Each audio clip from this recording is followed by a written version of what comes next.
Hello students मु गोपाल आपन स्वागत करछु आपन मन को यूट्यूब चैनल चालो पड़ियो तो पिला माने केमती अछो बस आशा करछि बहुत ही भलो थिबा पिला माने तो आउ तुमर प्रिपरेशन भी बहुत ही बढ़िया थिबो आशा करछि ठीक अछि ना तो पिला माने तमरी से प्रिपरेशन को टिके बूस्ट अप टिके आगु को बढ़िया पय मु नै आसी पिला माने समस्त को पय समस्त दशम श्रेणी पिला माने को पय कोन ना मॉक टेस्ट क्लास गुडा ठीक अछि ना तो हमर जेमते जानि सारथिबे सब पिला माने जानि सारथिबे जो माने देखिथिबे तो हमर सेट 1 ऑलरेडी अपलोड हे जाईछि जो माने पिला माने देखिनो तो निहाते जाई चैनल ले देखि दियो सेट 1 अपलोड हे जाईछि तो आमे ଆଜିକାର କ୍ଲାସରେ ଆମେ ଡିସ୍କସନ କରିବା ପିଲାମାନେ ଲାଇଫ ସାଇନ୍ସ ର ସେଟ୍ 2 ଯେଟାକୁ ଆମେ ମକ୍ ଟେଷ୍ଟ 2 ବୋଲି କହୁଛେ ଠିକ ଅଛି ପିଲାମାନେ ତ ଆଜି ଆମେ ମକ୍ ଟେଷ୍ଟ ଏଇଟା ପିଲାମାନେ କ୍ଲାସ ଟିକୁ ଷ୍ଟାର୍ଟ କରିବା ପୂର୍ବରୁ ବାସ୍ ଟିକେ ତମ ମାନଙ୍କୁ ଜଣେଇ ଦେବାକୁ ଚାହୁଁଛି ଏଟା କେମିତିକା ହବ ଠିକ ଅଛି ଏଇ କ୍ଲାସଟା କେମିତିକା ହବ ଠିକ ଅଛି ତ ଏଇ କ୍ଲାସଟା ଗୋଟେ ପ୍ରକାରର ଏକ୍ସାମ ତୁମ ମାନଙ୍କ ଭାର୍ଚୁଆଲ ଏକ୍ସାମ ଭଳିଆ ହବ ପିଲାମାନେ ଟୋଟାଲ 25ଟା କ୍ୱେଶ୍ଚନ ମୁଁ ନେଇକି ଆସିବି ଗୋଟେ ସେଟରେ ଯୋଉଥିରେ ଲାଇଫ ସାଇନ୍ସ ର ଯେତିକ ତମର ଟପିକ ଅଛି ସବୁ ଟପିକ ର କିଛି କ୍ୱେଶ୍ଚନ ସବୁ ରହିବ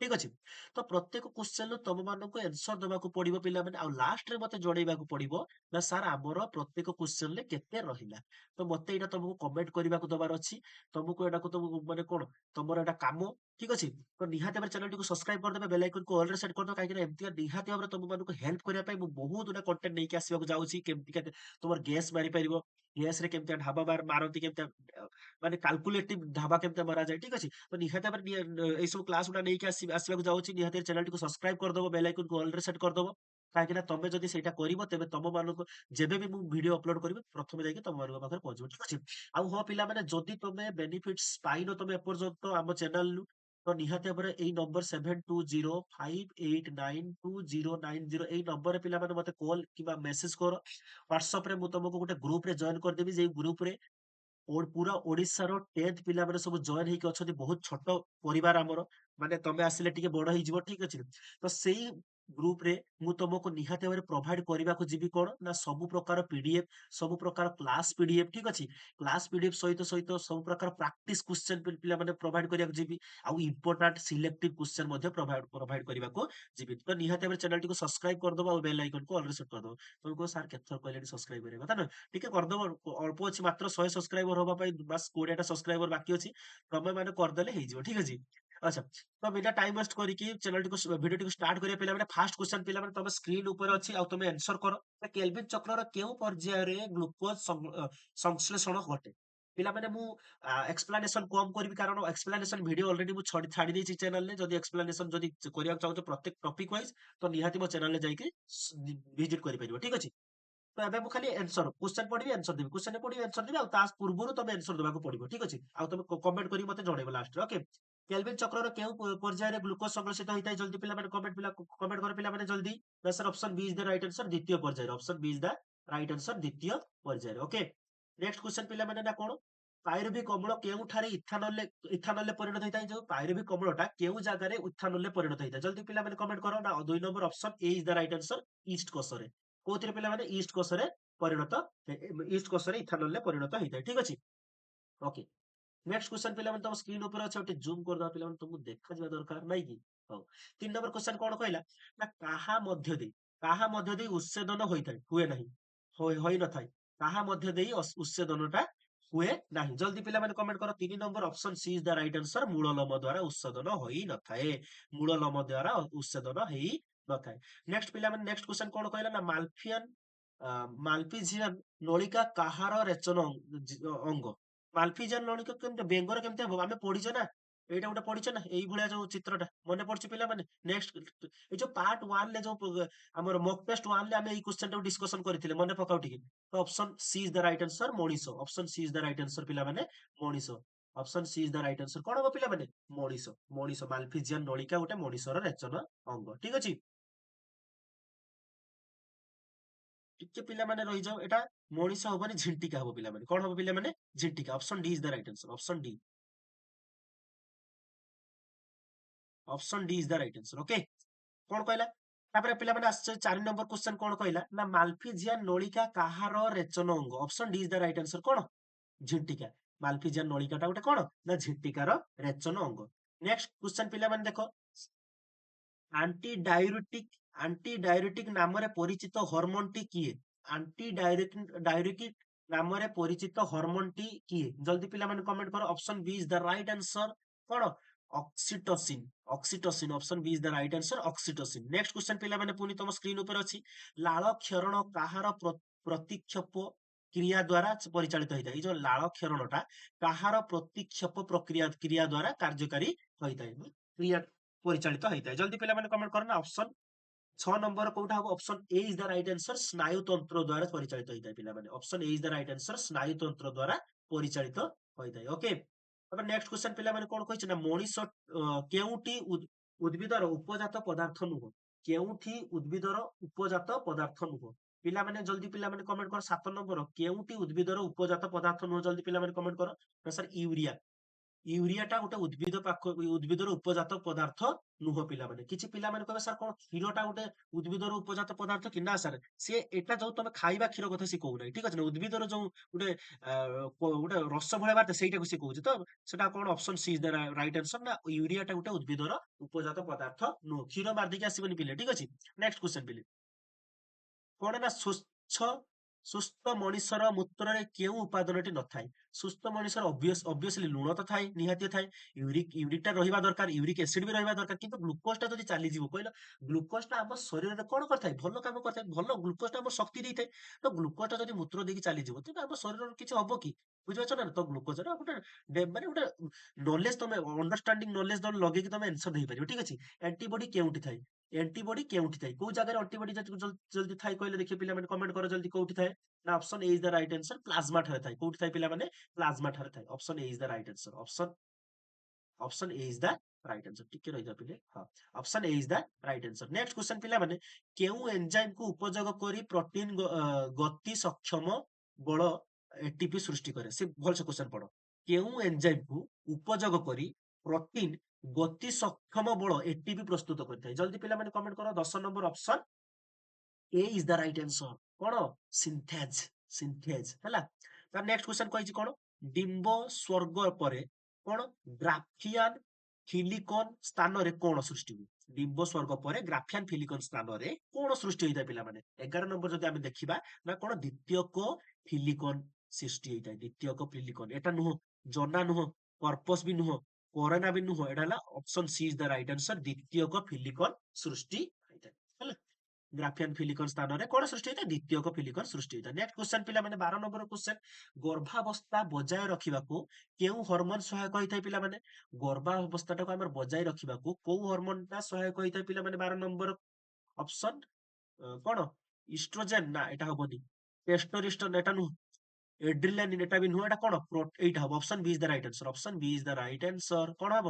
ନା ପ୍ରୋଜେଷ୍ଟିରନ। ପ୍ରୋଜେଷ୍ଟିରନ କଣ କରିଥାଏ? ନା ଗର୍ଭ ଅବସ୍ଥା ବଜାୟ ରଖିବାକୁ ସାହାଯ୍ୟ କରିଥାଏ, ଠିକ ଅଛି? ତାପରେ 13 ନମ୍ବର କ୍ୱେଶ୍ଚନ ପିଲାମାନେ ତମ ସ୍କ୍ରିନ ଉପରେ ଅଛି। ଜଲ୍ଦି କମେଣ୍ଟ କର। ନା କଣ? ନା ମଣିଷ ସ୍ମରଣ ଶକ୍ତି କାହା ଉପରେ ନିର୍ଭର କରିଥାଏ? ଆମେ ଏଟା ପଢିଥିଲେ। ହେଁ, ମଣିଷର ସ୍ମରଣ ଶକ୍ତି, ମଣିଷର ଏଇ ଯୋଉ ଅ, ମାନେ ମସ୍ତିଷ୍କର କୋଉ ପାର୍ଟ ଉପରେ ନିର୍ଭର କରିଥାଏ? ଜଲ୍ଦି କର ପିଲାମାନେ କମେଣ୍ଟ। 13 ନମ୍ବର କଣ ହବ? Option B is the right answer. ନା କଣ? ପ୍ର ମସ୍ତିଷ୍କ ଉପରି ଭାଗରେ ଥିବା ଭାଙ୍ଗ ଉପରେ ନିର୍ଭର କରିଥାଏ। ପ୍ର ମସ୍ତିଷ୍କର ଉପରି ଭାଗରେ ଥିବା ତାର ଯୋଉ ଭାଙ୍ଗ ଗୁଡା ଥାଏ, ସେଇ ଭାଙ୍ଗ ଉପରେ ନିର୍ଭର କରିଥାଏ ପିଲାର ମସ୍ତିଷ୍କ ବା ପିଲାର ସ୍ମରଣ ଶକ୍ତି କେତେ ରହିବ। ମନେ କରିପାରୁଛ ନା ନାହିଁ? ପାଠ ଗୁଡା ସବୁ ମନେ ପକେଇ ପାରୁଛ ନା ନାହିଁ? ସେଇଟା ତାହାରି ଉପରେ ନିର୍ଭର କରିବ। ଓକେ, ତ 14 ନମ୍ବର କଣ କହିଲା? ନା ଉଦ୍ଭିଦରେ କେଉଁଟି ଏକ ରେଚନ ଅଙ୍ଗ ଭଳି କାମ କରିଥାଏ? ଜଲ୍ଦି ପିଲାମାନେ କେଉଁଟା ରେଚନ ଅଙ୍ଗ ଭଳିଆ କାମ କରିଥାଏ ଉଦ୍ଭିଦର? ଜଲ୍ଦି କର ପିଲାମାନେ କମେଣ୍ଟ। ଅପସନ ବି ଷ୍ଟୋମାଟା। 14 ନମ୍ବର ଅପସନ ବି ହେଇଯିବ। କଣ ହବ ଛୁଆ ପିଲାମାନେ? ନା ଷ୍ଟୋମାଟା ଗୋଟେ ରେଚନ ଅଙ୍ଗ ଭଳିଆ କାମ କରିଥାଏ। ରେଚନ ଅଙ୍ଗ ଭଳିଆ କାମ କରିଥାଏ। 15 ନମ୍ବର କ୍ୱେଶ୍ଚନ କଣ କହିଲା? ନା କେଉଁ ପ୍ରକ୍ରିୟାଟି ବୃକକ ଶରୀରର ଅନ୍ତଃ ପରିବେଶରେ ସନ୍ତୁଳନ ପାଇଁ ଆବଶ୍ୟକ ନୁହଁ? କେଉଁ ପ୍ରକ୍ରିୟାଟି ବୃକକ ଶରୀରର ଅନ୍ତଃ ପରିବେଶରେ ସନ୍ତୁଳନ ପାଇଁ ଆବଶ୍ୟକ ନୁହଁ? ଜଲ୍ଦି ପିଲାମାନେ କମେଣ୍ଟ କର। 15 ନମ୍ବର କଣ ହବ ଆନ୍ସର? ନା option C is the right answer. ଅବଶୋଷଣ। Option C is the right answer. ଅବଶୋଷଣ। ନେକ୍ସଟ କ୍ୱେଶ୍ଚନ ପିଲାମାନେ ତମ ସ୍କ୍ରିନ ଉପରେ ଅଛି କଣ? ନା ରକ୍ତ ପ୍ରବାହ ଫଳରେ ଧମନୀ କାନ୍ଥରେ ସୃଷ୍ଟ ଚାପକୁ କଣ କୁହାଯାଏ? ଏଇ ଯୋଉ ଧମନୀ କାନ୍ଥରେ କଣ ଗୋଟେ ଚାପ ସୃଷ୍ଟି ହେଇଥାଏ, ସେଇ ଚାପଟାକୁ ଆମେ କଣ କହିଥାଉ? ବାୟୁ ଚାପ କହିଥାଉ, ନା ରକ୍ତ ଚାପ କହିଥାଉ, ନା ଡାୟଷ୍ଟୋଲିକ ଚାପ କହିଥାଉ, ନା ସିଷ୍ଟୋଲିଟିକ ଚାପ କହିଥାଉ? ଏଗୁଡା କିଛି। ବାୟୁ ଚାପ କୋଉଠି ଆସିଲାଣି ଆମ ଶରୀର ଭିତରୁ? ଡାୟଷ୍ଟୋଲିକ ଚାପ ବି ନୁହଁ, ସିଷ୍ଟୋଲିଟିକ ଚାପ ବି ନୁହଁ। ଏଟା ରକ୍ତଚାପ ବୋଲି କହିଥାଉ। କଣ କହିଥାଉ ପିଲାମାନେ? ରକ୍ତଚାପ। Option B is the right answer. Okay, next question କଣ କହିଲେ ନା କେଉଁ ପ୍ରକ୍ରିୟାରେ ଗ୍ଲୁକୋଜର ବିଘଟନ ଘଟି ଦୁଇଟି ସୋପାନରେ ପରିଣତ ହେଇଥାଏ? କୋଉଟାର ଜଲ୍ଦି କୁହ, ଦୁଇଟି ସୋପାନରେ ପରିଣତ ହେଇଥାଏ ମନେ ପକାଅ। 3 କାର୍ବନ ଯୁକ୍ତ ଜଲ୍ଦି କର କମେଣ୍ଟ ଜଲ୍ଦି। 17 ନମ୍ବର ଅପସନ ଡି ଗ୍ଲାଇକୋଲିସିସ୍, ପ୍ରଥମ ପ୍ରକ୍ରିୟାର ଯୋଉ ଗ୍ଲାଇକୋଲିସିସ୍ ଠାରେ ହେଇଥାଏ। ଠିକ ଅଛି। ତାପରେ ନିମ୍ନସ୍ଥ ମଧ୍ୟରୁ କେଉଁ ଉଦ୍ଭିଦଟି ଭୂନିମସ୍ତ କାଣ୍ଡ ଦ୍ୱାରା ବଂଶ ବିସ୍ତାର କରିଥାଏ? ଭୂନିମସ୍ତ କାଣ୍ଡ ଦ୍ୱାରା କିଏ ବଂଶ ବିସ୍ତାର କରିଥାଏ? ଜଲ୍ଦି ପିଲାମାନେ କର। 18 number option A is the right answer, C ହଉଛି କଦଳୀ। ଯଦି କଦଳୀ ଗଛ ଗୋଟେ ଦେଖିଥିବ ନା ତା ଚାରିକଡେ ଅଟୋମେଟିକଲି କଦଳୀ ଗଛ ଗୁଡା, ତମେ ଲଗେଇ ନଥାଉ, ଗୋଟେ କଦଳୀ ଗଛ ତମ ଘର ଚାରିକଡେ ଲଗେଇ ଦିଅ, ଦେଖିବ ତାହାରି ପାଖରେ ପାଖରେ ସବୁ କଦଳୀ ଗଛ ଗୁଡା ସବୁ ଉଠି ଯାଇଥାନ୍ତି, ହଁ କି ନା? ଏଇଟା ହଉଛି କଣ କୁହାଯାଏ ତାକୁ ନା ସାର୍ କଣ ଭୂନିମସ୍ତ, ଭୂନିସ୍ତମ ହେଲା। ତାପରେ ନେକ୍ସଟ କ୍ୱେଶ୍ଚନ, କେଉଁଠାରେ ଖାଦ୍ୟ ପଦାର୍ଥର ଅବଶେଷଣ ହୁଏ ନାହିଁ? ଅବଶୋଷଣ ହୁଏ ନାହିଁ, କେଉଁଠାରେ ଖାଦ୍ୟ ପଦାର୍ଥର ଅବଶୋଷଣ ହୋଇନଥାଏ? କହିଲେ ଦେଖି, ମୁଖ ଗହ୍ୱର ହେଇଥାଏ ନା ହେଇନଥାଏ ପିଲାମାନେ? 19 ନମ୍ବର ଜଲ୍ଦି କମେଣ୍ଟ କର। ମୁଖ ପାକସ୍ଥଳୀର ହେଇଥାଏ, ତ ଏଟା ଭୁଲ ହବ। ଜେଜୁ ନମ୍ବରରେ ବି ହେଇଥାଏ କ୍ଷୁଦ୍ରତନ୍ତ୍ର। ମୁଖ ଗହ୍ୱର ପାଟି ପାଖରେ କଣ ଆସିଲାଣି ଅବଶେଷଣ କୋଉଠି ହେଇଥାଏ ପିଲାମାନେ? ହେଇନଥାଏ। ତ option D is the right answer, option D is the right answer. Next question ପିଲାମାନେ, ଆଉ ଅଳ୍ପ କ୍ୱେଶ୍ଚନ ପିଲାମାନେ ରହିଲା, ଜଲ୍ଦି କମେଣ୍ଟ କର। ନା 20 ନମ୍ବର କ୍ୱେଶ୍ଚନ କଣ କହିଲା ନା ଦାନ୍ତ ଓ ହାଡର ଗଠନ ପାଇଁ କେଉଁଠି ଆବଶ୍ୟକ? ଏଇଟା ତ ଆମେ ପଢିଛେ, ଫସଫରସ। କଣ ହବ? ଫସଫରସ ନା ଆୟୋଡିନ ନା କ୍ୟାଲସିୟମ? ଫସଫରସ କି? ଜଲ୍ଦି କମେଣ୍ଟ କର। ଏଇ ଲୋକ ତ ତମେ ଭୁଲ କରିଦବ ଆଉ। କଣ ହବ? 20 ନମ୍ବର କଣ ହବ? Option C calcium. ଫସଫରସ ଆର କହିଲେ ଫସଫରସ ମାନେ ଫସଫରସ ହେଇଥିବ ନା, କ୍ୟାଲସିୟମ ଦରକାର। କଣ ଦରକାର? କ୍ୟାଲସିୟମ ଆବଶ୍ୟକ ହୋଇଥାଏ। Okay, next question. ଆଉ ମାତ୍ର 5ଟି କ୍ୱେଶ୍ଚନ ରହିଲା ପିଲାମାନେ, ଜଲ୍ଦି ଚ୍ୟାନେଲଟିକୁ ସବସ୍କ୍ରାଇବ କରିଦବ ଯଦି ଭଲ ଲାଗୁଛି କ୍ଲାସ ଗୁଡା। ଠିକ ଅଛି, କାହିଁକି ନା ତମେ ସବସ୍କ୍ରାଇବ କଲେ ଆମକୁ ମୋଟିଭେଟ ଲାଗେ ନେକ୍ସଟ ଅଧିକରୁ ଅଧିକ ଭିଡିଓ ଆଣିବା ପାଇଁ। ଓକେ, 21 କ୍ୱେଶ୍ଚନ କଣ କହିଛି ନା ଶ୍ଵସନର କେଉଁ କାର୍ଯ୍ୟରେ ଜଳ ପ୍ରସ୍ତୁତ ହେଇଥାଏ? କେଉଁ ପର୍ଯ୍ୟାୟରେ, ସରି, ଶ୍ଵସନର କେଉଁ ପର୍ଯ୍ୟାୟରେ ଜଳ ସୃଷ୍ଟି ହେଇଥାଏ? ଜଲ୍ଦି ମତେ କହିଲେ ଦେଖି। 21 ନମ୍ବରରେ କଣ ହବ? 21 କ୍ୱେଶ୍ଚନ କଣ ହବ ନା option D is the right answer, electron ପରିବହନ ସଂସ୍ଥାରେ ଜଳଟା ବାହାରିଥାଏ। ଇଲେକ୍ଟ୍ରନ ପରିବହନ ସଂସ୍ଥାରେ ପିଲେ ଜଳଟା କଣ ହେଇଥାଏ? ବାହାରି ଥାଏ, ପ୍ରସ୍ତୁତ ହେଇ। ଠିକ ଅଛି, ଟିକେ କଲର ଚେଞ୍ଜ କରିଦବା ସାର୍। ଆପଣ କଲର ଚେଞ୍ଜ କରୁନାହାନ୍ତି, କରିଦବା। ଠିକ ଅଛି, ଏଇ ପିଙ୍କ କଲର କରିଦବା। ଝିଅ ପିଲାମାନେ କିଛି ଥିବେ ପିଙ୍କ କଲର କରିଦବା। ଠିକ ଅଛି, ତାଙ୍କର ବହୁତ ପସନ୍ଦ, ଥରେ ବ୍ଲୁ ଥରେ ପିଙ୍କ, ଥରେ ବ୍ଲୁ ଥରେ ପିଙ୍କ। ଓକେ, ନେକ୍ସଟ 22, ଉଦ୍ଭିଦର ପୋଷକ ବ୍ୟବହୃତ ହେଉଥିବା ସ୍ଥାନକୁ କଣ କୁହାଯାଏ? ଉଦ୍ଭିଦର ପୋଷକ ବ୍ୟବହୃତ ହେଉଥିବା ସ୍ଥାନକୁ ଆମେ କଣ କହିବା? ଜଲ୍ଦି ପିଲାମାନେ କଣ କହିବା? ଜଲ୍ଦି କମେଣ୍ଟ କର ପିଲାମାନେ। ଅପସନ କୋଉଟା? କାଲସ ନା ସାର୍। ଉଚ୍ଚାବରଣ ନା ସାର୍। ପୋଷକର ଉତ୍ସ ନା। Option D is the right answer, option D is the right answer, ଯେଟା କି କଣ ଜାମୁଭୁକ୍ତ ଅଂଶ। କଣ କହିଥାଉ ତାକୁ ପିଲାମାନେ ଆମେ? ନା ସାର୍ ଜାମୁଭୁକ୍ତ ଅଂଶ ବୋଲି କହିଥାଉ। ତାପରେ ନେକ୍ସଟ କ୍ୱେଶ୍ଚନ ପିଲାମାନେ ଦେଖ ତମ ସ୍କ୍ରିନ ଉପରେ, ନା କାହାର ଅନୁପ୍ରସ୍ଥ ବିଭାଜନ ଦ୍ଵାରା ଅଲିଙ୍ଗି ଜନନ ଘଟିଥାଏ? ପିଲାମାନେ କାହାର ପ୍ରସ୍ଥ ବିଭାଜନ ଦ୍ଵାରା ଅଲିଙ୍ଗି ଜନନ ଘଟିଥାଏ? Option D is the right answer. କଣ ନା ସାର୍ ମିସିୟମ। କଣ? ପାରାମିସିୟମ। କଣ ହେଇଥାଏ ପିଲାମାନେ? ପାରାମିସିୟମ ଦ୍ଵାରା ଅଲିଙ୍ଗି ଜନନ ଘଟିଥାଏ। ତାପରେ ଆଉ ଦିଟା କ୍ୱେଶ୍ଚନ ପିଲାମାନେ ଅଛି ତମ ସ୍କ୍ରିନ ଉପରେ, ଜଲ୍ଦି ଚ୍ୟାନେଲଟିକୁ ସବସ୍କ୍ରାଇବ କରିଦବ, କାହିଁକି ନା ଆଉ 20ଟି ସବସ୍କ୍ରାଇବର ଅଛି ପିଲାମାନେ। 100ଟି ସବସ୍କ୍ରାଇବର, 100 ଫ୍ୟାମିଲି ବନେଇବା ପାଇଁ ଆଉ ମାତ୍ର 20ଟି ପିଲା ଦରକାର। ତମ ଭଳିଆ ଛୋଟ ଛୋଟ ପିଲା, କୁନି କୁନି ପିଲା ଦରକାର। ନିହାତି ଭାବରେ ଚ୍ୟାନେଲଟିକୁ ସବସ୍କ୍ରାଇବ କରିଦେଇକି ଆମର ସେ ପରିବାରଟାକୁ, ଫ୍ୟାମିଲିଟିକୁ ବଢେଇ ଦବ। ଠିକ ଅଛି, ଆଉ ତମ ସାଙ୍ଗମାନଙ୍କୁ ସେୟାର ଯଦି କରିଦବ ଆହୁରି ବହୁତ ବହୁତ ବହୁତ ଧନ୍ୟବାଦ ହବ ହେଲା। 24 ନମ୍ବର କ୍ୱେଶ୍ଚନ କଣ କହିଛି? ରକ୍ତ ମସ୍ତିଷ୍କ ମଧ୍ୟକୁ କାହିଁକି ପ୍ରଭାବିତ ହୁଏ? ରକ୍ତଟା ମସ୍ତିଷ୍କ ଭିତରୁ କାହିଁକି ପ୍ରଭାବିତ ହେଇଥାଏ? ତା କାମ କଣ କହିଲେ ଦେଖିଆ? ବିପାକୀୟ କ୍ରିୟା ପାଇଁ। ବିପାକୀୟ କ୍ରିୟା ପାଇଁ। ମସ୍ତିଷ୍କକୁ ସ୍ଫୀତ କରିବା ନା ସ୍ତୀପ କରିବା ପାଇଁ? ଅମ୍ଳଜାନ ଖାଦ୍ୟ ପାଇବା ପାଇଁ ନା ମସ୍ତିଷ୍କ ପାଖକୁ କାହିଁକି ଯାଇବ ଖାଦ୍ୟ ପାଇବା ପାଇଁ? ବର୍ଜ୍ୟବସ୍ତୁ ନିଷ୍କାସନ ପାଇଁ ନା?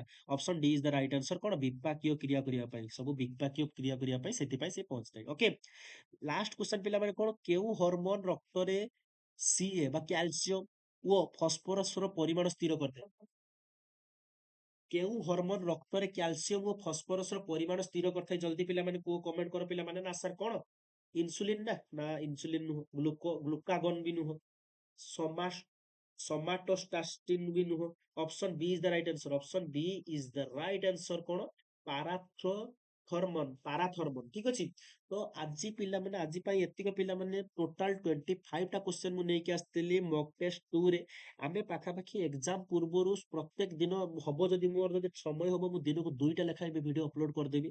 କାହିଁକିନା ନର୍ମାଲି ଏବେ ଟାଇମ ହଉନି, ସେଥିପାଇଁ ମୁଁ ବହୁତ ଟିକେ ଟିକେ ମାନେ ସପ୍ତାହ 2 ସପ୍ତାହ ପରେ ଗୋଟେ ଗୋଟେ ଭିଡିଓ କରୁଛି। କିନ୍ତୁ ଏବେରୁ କଣ୍ଟିନ୍ୟୁ କରିବି ବୋଲି ମୁଁ ଆଶା କରୁଛି। ଦେଖିବା, ସବୁଥର ତ କହୁଛି କିନ୍ତୁ କଣ୍ଟିନ୍ୟୁ କରିପାରୁନି, ସେଥିପାଇଁ ବହୁତ ବହୁତ କ୍ଷମା କରିବି ଯୋଉ 5-10ଟା ପିଲା ମୋତେ ସପୋର୍ଟ କରିକି ଦେଖୁଛ ତ ସେମାନଙ୍କୁ ବହୁତ ବହୁତ ହୃଦୟରୁ ଧନ୍ୟବାଦ। ଆଉ ପିଲାମାନେ ମୁଁ କଣ୍ଟିନ୍ୟୁ କରିବା ପାଇଁ ଟ୍ରାଏ କରୁଛି, ଠିକ ଅଛି ନା? ତ ଯଦି ବି ହବ ମୁଁ ଦିନକୁ 2-2ଟା ଲେଖାଏଁ ବି ଭିଡିଓ ଅପଲୋଡ କରିଦେବି। ପ୍ରତ୍ୟେକ ମ୍ୟାଥ ଆଉ ସାଇନ୍ସର ପ୍ରତ୍ୟେକ ଟପିକ ପ୍ରତ୍ୟେକରୁ ପାଖାପାଖି ମ୍ୟାଥରୁ ପାଖାପାଖି ମୁଁ ତମକୁ 10ଟା ପାଖାପାଖି ମକ୍ ଟେଷ୍ଟ ପ୍ରାକ୍ଟିସ କରେଇବି। ସାଇନ୍ସରୁ ବି ପାଖାପାଖି 10ଟା ପାଖାପାଖି ମକ୍ ଟେଷ୍ଟ ପ୍ରାକ୍ଟିସ କରେଇବି, ଠିକ ଅଛି ନା? ପାଖାପାଖି 20ଟା କ୍ଲାସ ମୁଁ ନେବି। ଏଇ ଯୋଉ ଆଉ ଏକ୍ସାମ ପୂର୍ବ ଦିନ ପର୍ଯ୍ୟନ୍ତ ମୁଁ 20ଟା କ୍ଲାସ ନେବି। ଆଉ ଗୋଟେ ପିଲାମାନେ ମୁଁ ତମକୁ ବାସ୍ ଜଣେଇ ଦେବାକୁ ଚାହୁଁଛି, ଯୋଉ ଏକ୍ସାମ ହଉଥିବ, ଧରାଯାଉ ଆଜି ଆମେ ଏମଆଇଏଲ ଅଛି, ଏମଆଇଏଲ ର ପୂର୍ବ ଦିନ, ଏକ୍ସାମ ର ପୂର୍ବ ଦିନ ଆମେ ଗୋଟେ ଲାଇଭ ନେଇକି ଆସିବା ପିଲାମାନେ। ସେଇ ଲାଇଭରେ ଆମେ ପ୍ରତ୍ୟେକ ଏମଆଇଏଲ ପ୍ରତ୍ୟେକ କ୍ୱେଶ୍ଚନ ଏମସିକ୍ୟୁ କୁ ଡିସ୍କସନ କରିବା। ନିହାତି ଭାବରେ ସେଟାକୁ ଜଏନ କରିବା ପାଇଁ ଭୁଲିବନି, ଠିକ ଅଛି? ତ ନିହାତି ଭାବରେ ଚ୍ୟାନେଲଟିକୁ ସବସ୍କ୍ରାଇବ କରିଦବ। ଆଉ ମୁଁ ବହୁତ ଜଲ୍ଦି ତମକୁ ଜଣେଇଦେବି ସେଇ ହ୍ୱାଟ୍ସଆପ ଗ୍ରୁପରେ। ଯଦି ହ୍ୱାଟ୍ସଆପ ଗ୍ରୁପରେ ଜଏନ ହେଇନ, ଏଇ ନମ୍ବରଟା ଶୁଣି ରଖ, 7205892090। ତମକୁ ଲେଖି ଦଉଛି ପିଲାମାନେ ଏଇଠି, ଠିକ ଅଛି ନା? ବିନା ଟାଇମ ୱେଷ୍ଟ କରନି ପିଲାମାନେ ଏବେ, ଠିକ ଅଛି? ନମ୍ବର ଲେଖି ଦଉଛୁ 7205892090। ଏଇ ନମ୍ବରରେ ପିଲାମାନେ ହ୍ୱାଟ୍ସଆପ ଗ୍ରୁପରେ ଜଏନ ହେଇଯାଅ ଜଲ୍ଦି। ସେଇଠି ତମକୁ ଲାଇଭ କ୍ଲାସ ର ସବୁ ଡିଟେଲ ସେଇଠି ତମକୁ ପ୍ରୋଭାଇଡ କରିଦେବି ପିଲାମାନେ। ସେଇଠି ଆମେ ବହୁତ ଜଲ୍ଦି ଲାଇଭ କ୍ଲାସ କରିବା ପିଲାମାନେ। ଯେତେବେଳେ ଏକ୍ସାମ ର ପୂର୍ବ ଦିନ ବା ହଁ ଏକ୍ସାମ ର ପୂର୍ବ ଦିନ ରାତିରେ ଆମେ ଲାଇଭ କ୍ଲାସ କରିବା। ପୁରା 2-3 ଘଣ୍ଟା 3-4 ଘଣ୍ଟା ଯେତେ ବି ହଉ, ଲେଟ୍ ହଉ, କିଛି ଅସୁବିଧା ନାହିଁ। ଆମେ ଲାଇଭରେ ପୁରା ମାନେ ଏମସିକ୍ୟୁ ଗୁଡାକୁ କଭର କରିବା। ଯୋଉ ସବଜେକ୍ଟ ଥାଉ କିଛି ଅସୁବିଧା ନାହିଁ, ସବୁରୁ ଆମେ ଏମସିକ୍ୟୁ କୁ କଭର କରିବାକୁ ଚେଷ୍ଟା କରିବା, ଠିକ ଅଛି? ତ ପିଲାମାନେ ଆଜି ପାଇଁ ଏତିକ ରଖୁଛି। ଆଉ ନେକ୍ସଟ କ୍ଲାସରେ ନେକ୍ସଟ ଏମସିକ୍ୟୁ ବା ନେକ୍ସଟ ମକ୍ ଟେଷ୍ଟକୁ ନେଇକି ଆସିବି ତମ ମାନଙ୍କ ପାଇଁ। ଯଦି ଚ୍ୟାନେଲଟିକୁ ନୂଆ ଅଛ, ଚ୍ୟାନେଲଟିକୁ ସବସ୍କ୍ରାଇବ କରିଦବ, ବେଲ ଆଇକନକୁ ଅଲରେ ସେଟ କରିଦବ, କାହିଁକି ନା ଆମର ଫ୍ୟାମିଲିକୁ ବଢେଇବାର ଅଛି, ଠିକ ଅଛି? ଧନ୍ୟବାଦ, ଥ୍ୟାଙ୍କ ୟୁ, ଜୟ ଜଗନ୍ନାଥ, ଜୟ ହିନ୍ଦ।